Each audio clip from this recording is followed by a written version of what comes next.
Chers amis, bonsoir et joie nouvelle de se retrouver sur le son de la 100.3. Il est 17h00 dans le studio de Christ Radio en ce 4 octobre où nous célébrons Saint François d'Assise. Et nous continuons donc avec notre évangile qui est l'évangile de Luc. Alors on a vu ce matin que Luc a écrit 2 livres dans le Nouveau Testament. On a vu les évangiles. Il s'adresse dans Luc chapitre 1 du verset 1 au verset 4 à un certain homme qui s'appelle Théophile. Et il dit à ce Théophile-là, « J'ai vu des témoins oculaires, puisque plusieurs ont entrepris de composer un récit des événements qui se sont accomplis parmi nous. » Donc ce passage montre bien, puisque plusieurs ont entrepris de composer un récit. Le récit qu'il va composer, c'est l'évangile. Et c'est pour ça que je pense que l'évangile de Matthieu et l'évangile de Marc ont déjà été écrits quand Luc écrit son évangile. Puisque plusieurs ont entrepris de composer, ils sont plusieurs, donc ils sont au moins 2.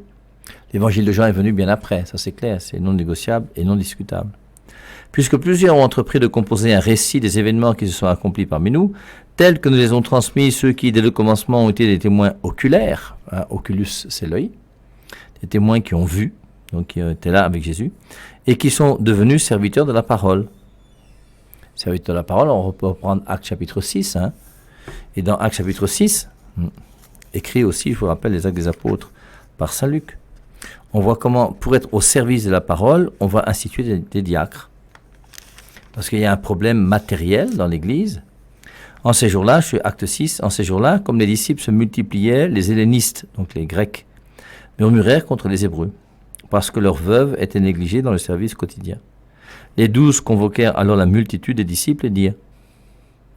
Et on voit comment l'Église s'organise, et les 12, c'est déjà l'Église. C'est pas Jésus, C'est pas Jésus qui a dit d'instituer les diacres, c'est l'Église. Les 12 convoquèrent alors la multitude des disciples et dirent « Il ne convient pas que nous délaissions la parole de Dieu pour servir aux tables. Nous, on doit s'occuper de la parole de Dieu. Et pour les choses matérielles qui distribuent la nourriture aux veuves, c'est pas nécessaire que nous, qui nous occupons de la parole de Dieu, nous occupions de ces choses matérielles. Et c'est pour ça qu'on va instituer les 12. Et donc Saint Luc montre bien, puisque plusieurs ont entrepris de composer un récit des événements qui se sont accomplis parmi nous, tels que nous les avons transmis ceux qui dès le commencement ont été les témoins oculaires et qui sont devenus serviteurs de la parole. Et ceux qui sont serviteurs de la parole, on pense premièrement aux 12. Alors il peut y avoir les 70 disciples ensuite qu'on a ajoutés, et on voit comment Luc, lui, il s'est rapproché de ces gens-là pour savoir exactement ce qu'il en était. Il m'a semblé bon à moi aussi, après avoir tout recherché exactement depuis les origines, étude historique. Étude, on dirait même scientifique de Paul. Et comme il est médecin, vous comprenez que c'est quand même quelqu'un qui a un petit peu de culture et de niveau intellectuel. Il m'a semblé bon à moi aussi, après avoir tout recherché exactement depuis les origines, de te l'exposer par écrit d'une manière excellente, d'une manière suivie, excellent Théophile, afin que tu reconnaisses la certitude des enseignements que tu as reçus. Les enseignements que tu as reçus, ce n'est pas le hasard. Les enseignements que tu as reçus, c'est une certitude. Il y a des choses certaines et claires. On a vu des témoins, on a fait l'expérience, on a cherché. Et on avait lu donc le début des Actes des Apôtres. Alors, c'est la dernière fois qu'on le fait parce qu'on ne va pas revenir en arrière, mais c'est bien de faire le lien entre les deux pour comprendre pourquoi nous disons que les Actes des Apôtres ont été écrits donc par Luc. Et donc, on voit dans Actes chapitre 1, verset 1, Théophile, j'ai parlé dans mon premier livre. Il s'adresse bien à toi, excellent Théophile, afin que tu reconnaisses la certitude des enseignements que tu as reçus. Ça, c'est le premier livre. Et dans le deuxième livre, donc, il va écrire toujours à Théophile, c'est les Actes des Apôtres. Alors maintenant, nous passons déjà à la suite. Et la suite, donc, dès que Luc va commencer, après avoir montré qu'il fait une étude historique, une étude scientifique, une étude sérieuse, sur ce qui s'est passé comme événement venant de la part du Christ, qui est la pièce centrale de tout cela, il va commencer par nous parler du temple et de la visite que Zacharie a fait au temple. Cette visite de Zacharie au temple, on n'en parle pas dans Matthieu, ni dans Marc, ni dans Jean.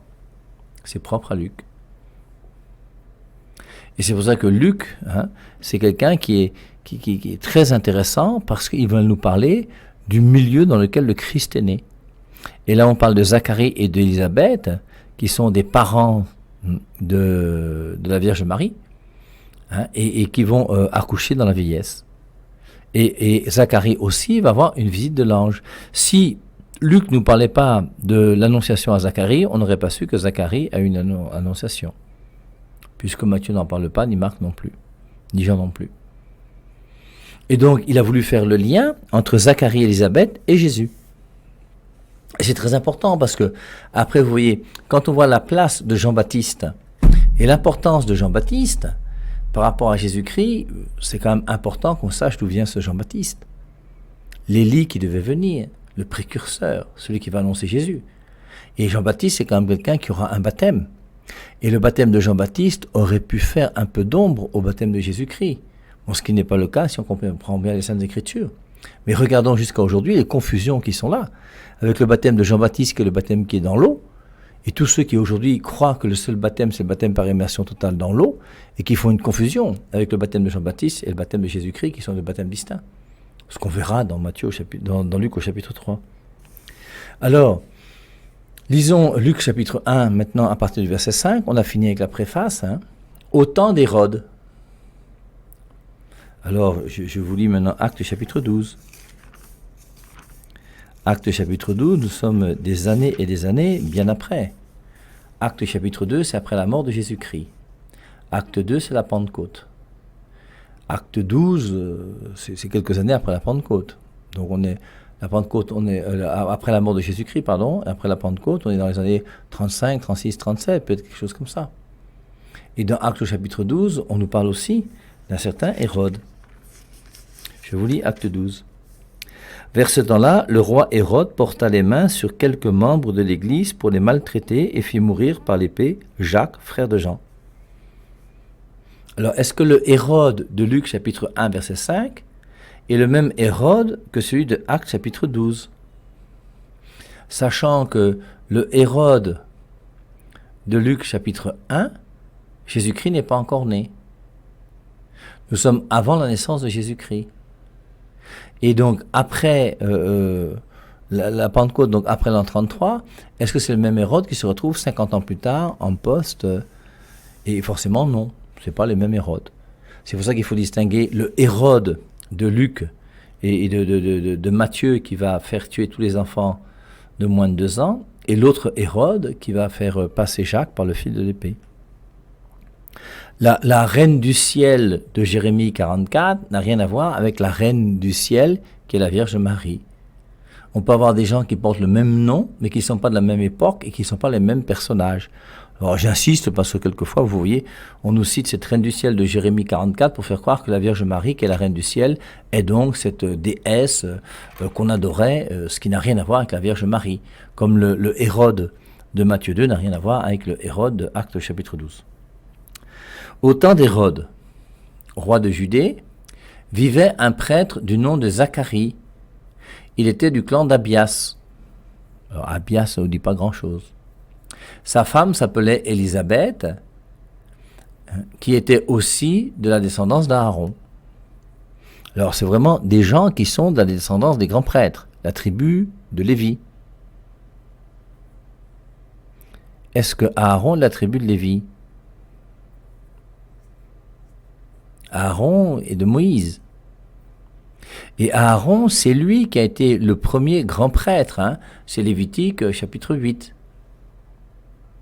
Je pense que c'est Lévitique 8, non? Yahvé parla à Moïse et lui dit: prends avec toi Aaron et ses fils, leurs vêtements, l'huile de consécration, le taureau du sacrifice pour le péché, les 2 béliers et la corbeille de pain sans levain, et rassemble toute la communauté à l'entrée de la tente du rendez-vous. Moïse fit ce que Yahvé lui avait ordonné, et la communauté se rassembla devant la tente. Moïse dit alors à la communauté: voici ce que Yahvé a ordonné de faire. Et Moïse va ordonner à Aaron, le premier grand prêtre de toute la Bible, avec ses 4 fils. Et c'est donc la tribu d'Aaron, Aaron qui est le frère de Moïse, qui va être la tribu des grands prêtres. Et dans cette tribu des grands prêtres, la tribu de Lévi va être au service du temple à la suite des grands prêtres. Et on a donc, au temps d'Hérode, roi de Judée, vivait un prêtre du nom de Zacharie, il était du clan d'Abia, sa femme s'appelait Élisabeth et elle était aussi de la descendance d'Aaron. Donc on a des gens qui sont de la descendance d'Aaron, c'est pour ça qu'ils sont grands prêtres, qui sont au temple. Tous deux étaient justes au regard de Dieu. et mettaient scrupuleusement en pratique toutes les lois et toutes les ordonnances du Seigneur. Ce sont des gens qui appliquent la parole de Dieu dans leur vie. Mais ils n'avaient pas d'enfants. Et dans l'Ancien Testament, le fait de ne pas avoir d'enfants est quelque chose qui est très mal vu. Je vous rappelle que dans l'Ancien Testament, le mariage n'est pas facultatif. On a vu que dans Genèse chapitre 1, verset 28, Dieu bénit Adam et Ève et leur dit « Soyez féconds, multipliez la terre, remplissez-la ».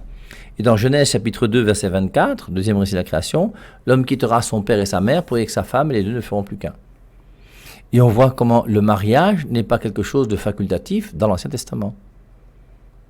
Et le fait dans l'Ancien Testament qu'un homme et une femme puissent vivre ensemble et ne pas avoir d'enfants est considéré comme une malédiction. Ce qui n'est pas le cas pour nous aujourd'hui dans le Nouveau Testament. Ce qui est le cas pour nous aujourd'hui dans la culture camerounaise. Et aujourd'hui dans la culture camerounaise, lorsqu'une femme n'arrive pas à avoir d'enfants ou qu'un couple n'arrive pas à avoir d'enfants, on le regarde toujours avec des yeux qui sont bizarres. Mais ça n'a rien à voir avec la malédiction de Dieu. Au contraire, il faut, vous voyez, quand on rencontre des couples qui n'ont pas la chance d'avoir d'enfants après avoir mené quelques années de vie commune, avoir beaucoup de compassion pour ces gens-là. Moi, j'aime beaucoup, alors peut-être qu'on peut relire, le premier livre de Samuel. Et dans le premier livre de Samuel, on va parler justement de Samuel qui va venir. Et Samuel qui va venir, il va venir grâce à une femme. Et cette femme s'appelle Anne. Et cette femme qui s'appelle Anne est la deuxième femme d'un homme qui s'appelle Elkana. Et donc, Elkana avait une première femme avec qui il a eu beaucoup d'enfants. Et sa deuxième femme est une femme qui lui a donné aucun enfant. Et chaque fois, ils montaient ensemble à Jérusalem. Il y avait, je vous lis 1 Samuel 1, il y avait un homme de Ramathaïm, un Soufite de la montagne d'Éphraïm qui s'appelait Elkana. Il était fils de Yeroham, fils d'Elihoud, fils de Tonou, de Souf, d'Éphraïm. Il avait deux femmes. L'une s'appelait Anne, l'autre Pénina. Encore un polygame dans l'Ancien Testament. Pénina avait des enfants, mais Anne n'en avait pas. Cet homme montait chaque année de sa ville pour adorer. Je vous rappelle que dans l'Ancien Testament, on quittait sa ville pour aller à Jérusalem pour adorer. Il y avait un lieu qui était réservé à l'adoration. Cet homme montait chaque année de sa ville pour adorer et pour offrir des sacrifices à Yahvé Sabaoth au sanctuaire de Silo. Les deux fils d'Élie, Ophni et Pinas, servaient comme prêtres de Yahvé en cet endroit. Un jour, Elkana offrait un sacrifice. Il donna des portions à sa femme Pénina, ainsi qu'à ses fils et à ses filles. Il servit une double portion à Anne, car il aimait Anne, mais Yahvé l'avait rendue stérile. Sa rivale, donc Pénina, ne faisait qu'augmenter sa peine. Elle l'humiliait parce que Yahvé l'avait rendue stérile. Chaque année, c'était pareil quand elle montait à la maison de Yahvé. L'autre ravivait sa peine, Anne pleurait et ne mangeait plus. Elkana, son mari, lui dit, j'aime beaucoup ce passage, c'est le premier livre de Samuel, chapitre 1, verset 8. Elkana, son mari, lui dit, Anne, pourquoi pleures-tu? Pourquoi ne manges-tu pas? Pourquoi es-tu si triste?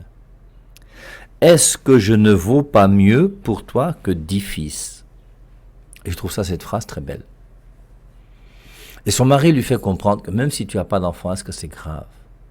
Est-ce que moi je ne suis pas là pour compenser tout ton bonheur? Tu t'es marié avec moi, on s'est mariés ensemble. L'important, ce n'est pas les enfants. Et c'est très beau de voir un homme qui accepte de rester avec une femme, même si elle ne peut pas accoucher. Anne, pourquoi pleures-tu? Pourquoi ne manges-tu pas? Pourquoi es-tu si triste? Est-ce que je ne vaux pas mieux pour toi que 10 fils? Ce jour-là, après qu'on eut mangé et bu à Silo, Anne se leva, alors que le prêtre Élie était assis sur son siège contre un des montants de la porte du sanctuaire de Yahvé. Dans sa peine, elle se tourna vers Yahvé et le pria sans cesser de pleurer. Elle fit ce vœu. Yahvé des armées, regarde avec bonté la peine de ta servante. Souviens-toi de moi, n'oublie pas ta servante. Si tu donnes à ta servante un petit garçon, je le consacrerai à Yahvé pour le restant de ses jours, et le rasoir ne passera pas sur sa tête. Elle pria là longuement devant Yahvé, et Élie la regardait. Anne priait dans le fond de son cœur, elle remuait à peine les lèvres, et l'on n'entendait pas sa voix. Élie pensa donc qu'elle était ivre et lui dit « Combien de temps vas-tu rester dans cet état? Va cuver ton vin. » Anne répondit « Non, mon Seigneur, je ne suis qu'une femme en peine, je n'ai bu ni vin ni boisson alcoolisée, mais j'épanche mon cœur devant Yahvé. Ne prends pas ta servante pour une femme de rien. Si je me suis tellement attardé à prier, c'est parce que ma souffrance et mon chagrin sont grands. » Élie reprit la parole et lui dit « Va en paix et que le Dieu d'Israël exauce la prière que tu lui as faite. » Elle lui dit à son tour « Que ta servante pousse grave à tes yeux. » Elle se leva, mangea, mais son visage n'était plus le même. Et puis donc, elle va accoucher un enfant qui s'appellera Samuel. Et on voit comment dans l'Ancien Testament, le fait de ne pas accoucher était quand même une malédiction.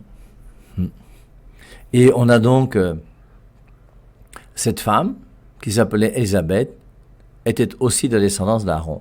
Tous deux étaient justes au regard de Dieu et mettaient scrupuleusement en pratique toutes les lois et toutes les ordonnances du Seigneur, mais ils n'avaient pas d'enfants.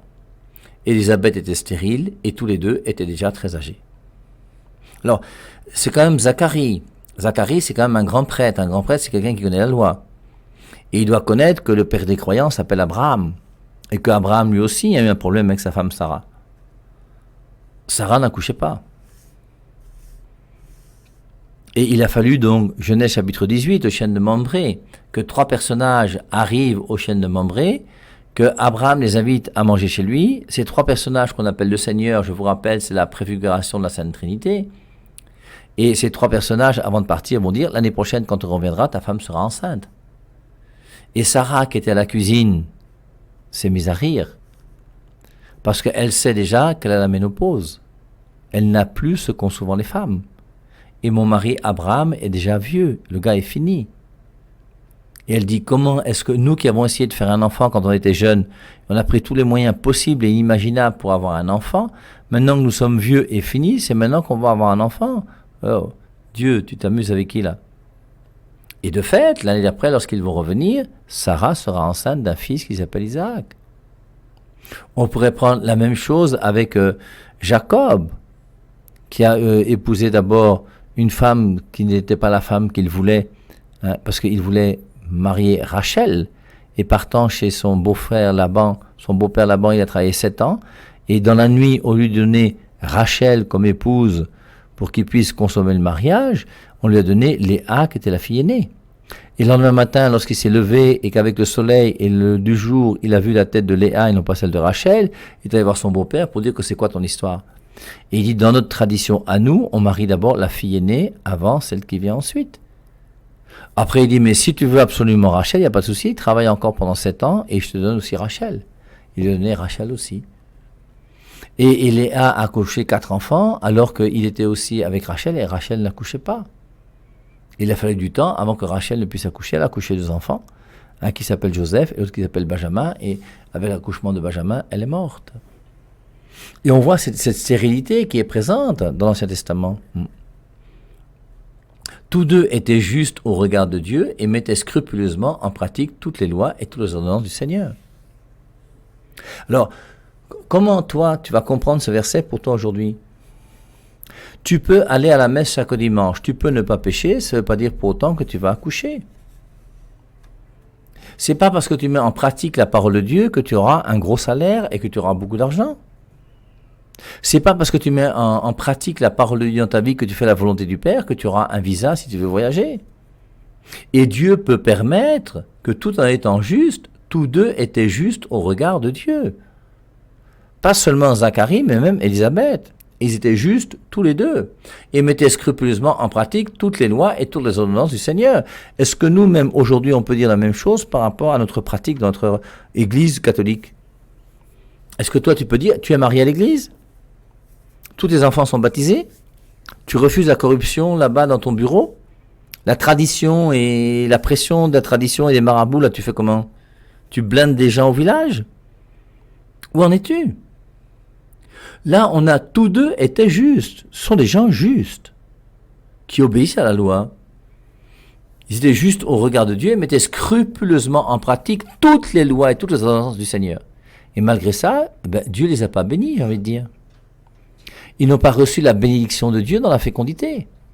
Mais forcément, ils étaient heureux, ils étaient épanouis, le vieux Zacharie et la vieille Élisabeth. Mais c'est vrai que s'ils avaient pu avoir un enfant en plus, ils auraient été plus heureux. Mais ils n'avaient pas d'enfant. Élisabeth était stérile et tous les deux étaient déjà très âgés. On s'approche déjà de Sarah qui n'avait plus ce qu'ont souvent les femmes, comme dit Genèse chapitre 18. Or, pendant que Zacharie assurait avec son groupe le service de Dieu dans le temple, selon la règle établie pour les prêtres. Et je vous rappelle que cette règle établie pour les prêtres a été retrouvée par les gens qui ont travaillé l'évangile de Maria Valtorta. Ils ont trouvé les années et les dates auxquelles le clan d'Abia devait aller au temple, justement pour cette cérémonie qu'on nous présente ici dans Luc chapitre 1, à partir du verset 5. Or, pendant que Zacharie assurait avec son groupe le service de Dieu dans le temple, selon la règle établie pour les prêtres, il fut désigné par le sort pour entrer dans le sanctuaire du Seigneur et y faire brûler l'encens. Et quand ce fut l'heure d'offrir l'encens, toute la foule était en prière sur le parvis. C'est une grande fête, solennelle, et forcément, donc, la foule est là, comme dans nos églises, à Noël et à Pâques.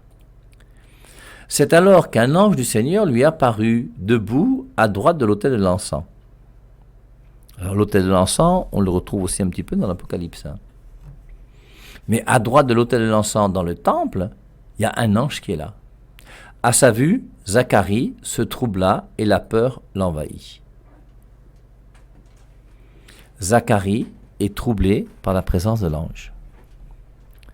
Moi, je vous dis que si un ange vient s'asseoir sur le bureau là, ou si Jésus-Christ même entre dans mon studio, ou si la Vierge Marie apparaît en passant à travers la fenêtre ou le toit ou le mur, ça va absolument pas me déranger. Et si Jésus-Christ vient maintenant dans le bureau, je ne vais même pas lui dire de s'asseoir, lui-même va s'asseoir seul parce qu'il sait ce qu'il faut qu'il fasse, il va me laisser finir mon émission jusqu'à 17h30.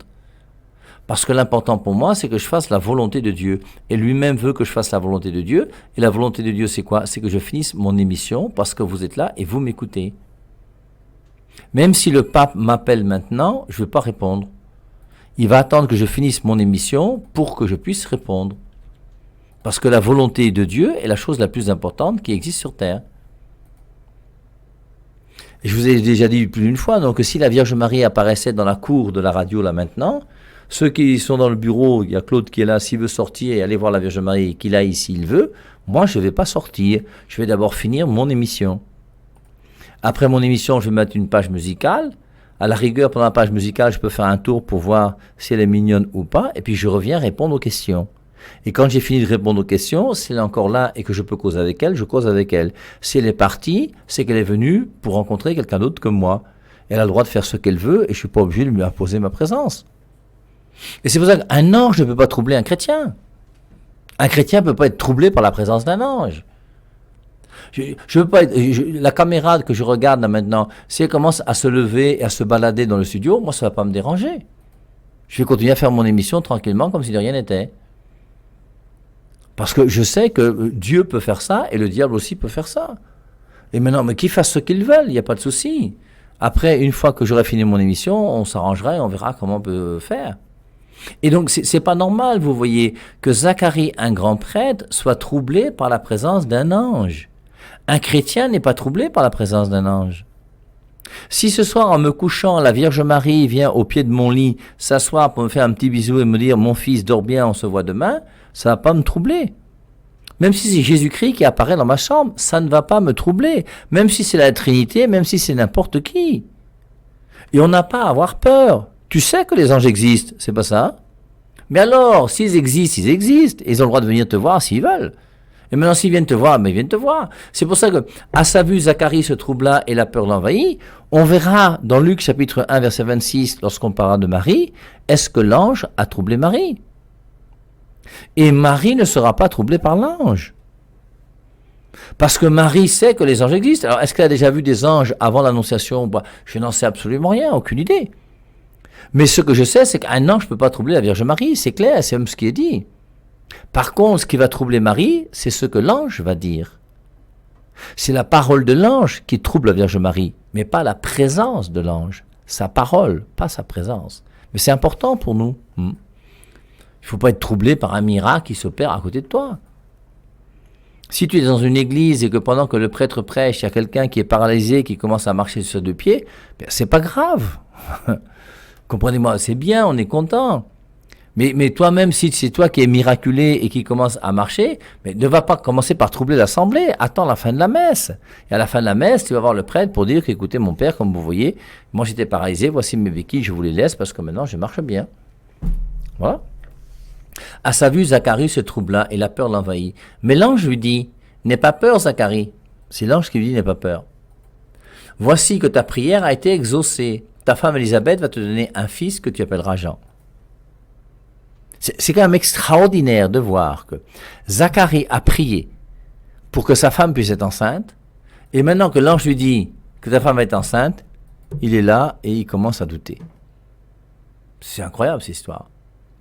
N'aie pas peur, Zacharie, voici que ta prière a été exaucée, ta femme Élisabeth va te donner un fils que tu appelleras Jean. Toi-même, tu as demandé le fils là à Dieu fatigué, et maintenant que Dieu te dit que le fils viendra, ce sera pour toi une vraie joie et beaucoup d'autres se réjouiront de sa naissance. Car il sera un grand serviteur du Seigneur. Rendons grâce à Dieu. Il vaut mieux que ce soit un grand serviteur du Seigneur que Judas. Je vous rappelle que Judas a aussi une mère. Et vous les femmes, quand vous accouchez un enfant, vous ne savez pas si vous allez accoucher Jean ou si vous allez accoucher Judas. Et c'est terrible pour une femme de pouvoir accoucher Judas. Car il sera un grand serviteur du Seigneur, il ne boira ni vin ni liqueur. Dès le sein de sa mère, il sera rempli de l'Esprit Saint. Voici encore l'Esprit Saint, alors que Jésus-Christ n'est pas encore présent. L'Esprit Saint est là avant Jésus-Christ, au moins dans l'Ancien Testament. Il ramènera en grand nombre, les enfants d'Israël au Seigneur leur Dieu. C'est une annonce merveilleuse. Qu'est-ce que Zacharie pouvait espérer de plus?